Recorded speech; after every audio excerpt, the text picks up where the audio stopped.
Dans cette école transformée en refuge, ces enfants tentent de retrouver un peu de légèreté, après le traumatisme qui les a poussés à venir s'abriter ici avec leur famille.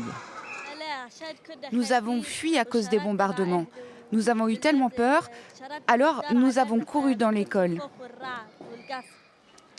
Nous sommes sortis de la maison et les obus sont tombés. Des gens ont été tués et d'autres ont été blessés.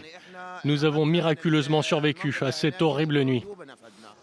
Un sort que des dizaines de milliers de Gazaouis connaissent. Plus de 47 000 d'entre eux s'entassent désormais dans des écoles comme celle-ci. Les conditions ici sont très difficiles. Ces gens ont tout laissé derrière eux. Certains d'entre eux sont venus pieds nus.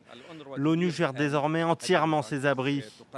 Nous essayons de fournir aux familles des produits sanitaires pour aider à prévenir la propagation du Covid-19. En 10 jours, près de 450 bâtiments de la bande de Gaza ont été détruits ou gravement endommagés, dont 6 hôpitaux et 9 centres de soins. Le gouvernement israélien assure pour sa part ne viser que les sites utilisés par les militants du Hamas. Et dans une mise en scène très militaire, le Premier ministre s'est d'ailleurs félicité des victoires de ces derniers jours. Le Hamas et le djihad islamique ont reçu des coups auxquels ils ne s'attendaient pas. Nous avons ramené le Hamas des années en arrière. Nous continuerons aussi longtemps que nécessaire afin que les citoyens d'Israël retrouvent la paix. Mais pas question de paix pour l'instant. Bombardements israéliens et tirs de roquettes du Hamas palestinien se poursuivent.